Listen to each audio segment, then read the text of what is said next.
All right, coming back, read over in B, then out to Kim, camera 1, chroma keyed, still 2 behind him, his name. We'll leave it up and go to C. VO, stand by. 5, 4, 3, 2, 1. Roll B, fade up, Q. Back on the news at 9 tonight with the latest on that attempted terror attack on board a U.S.-bound flight last week. President Obama is blaming al-Qaeda for the attempted Christmas Day terror attack on that plane.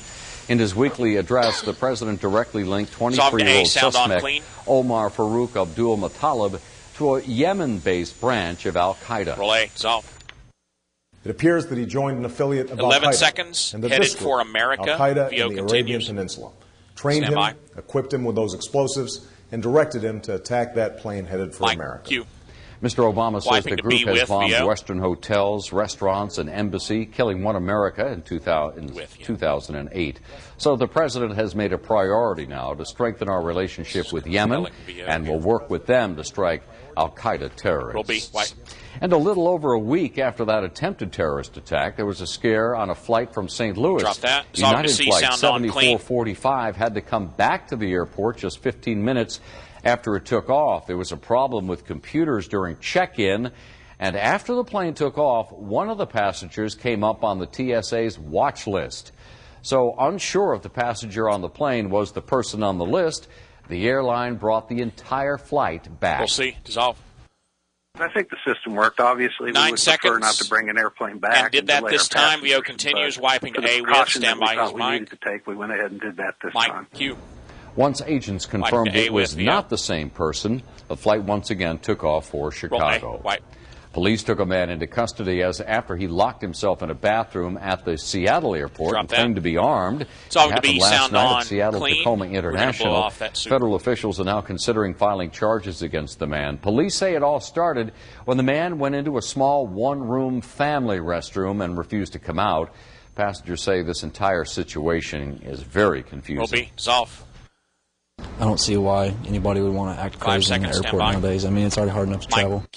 Airport police say they could not determine the man's motive, but investigators say the man told the Port of Seattle police that he had a gun and wanted to fly somewhere, but didn't have a ticket. Fortunately, it all ended peacefully. Nobody got hurt.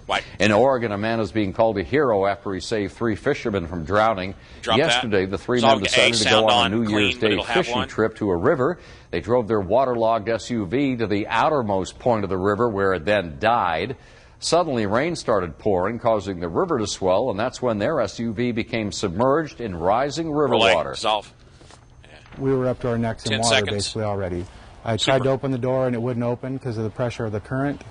And so I just made a quick decision to get out of the truck and to get him out of the back. 2 of the men managed to get out of the SUV, but a current the current was so hard it just tore them apart.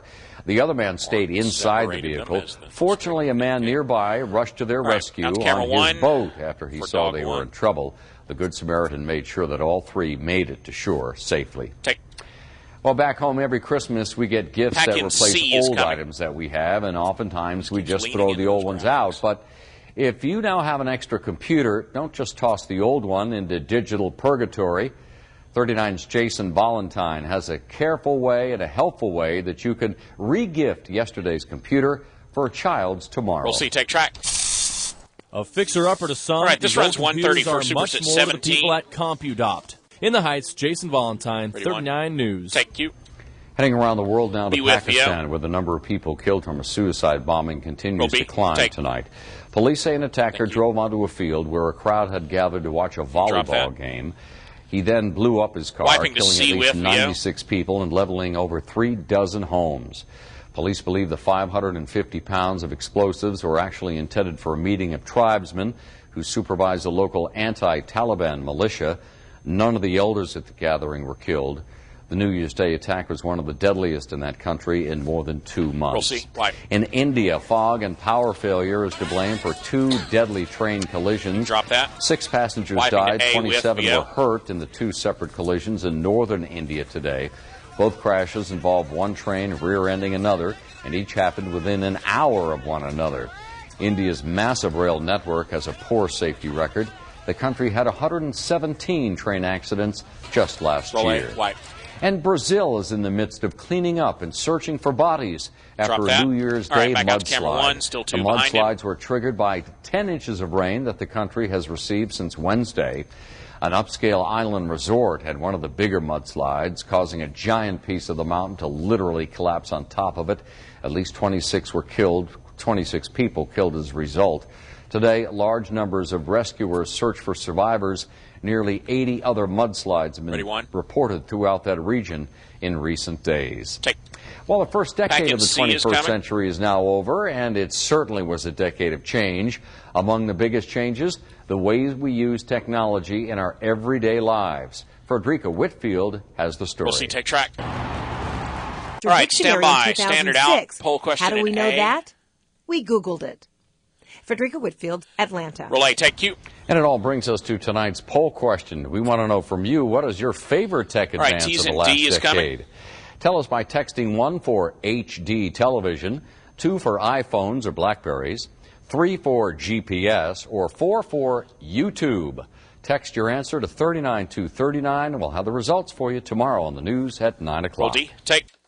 Roll B, cue him. Well, in the year 2010, anything's possible, maybe even living on the moon, coming up what scientists have discovered that could make that dream a reality. Why? Plus, Weatherman it's cold here. Parts of New England and the Midwest are buried in snow and ice, and the freezing temperatures aren't going away anytime soon. And our Texans have a chance for the playoffs tomorrow, but it looks like the roof will be closed because we have a chance for rain, about a 20% shot. Temperatures in the lower 50s, so not too bad for tailgating. We've got the rest of the forecast coming up after the break. Fade. Very nice. 3:40 back.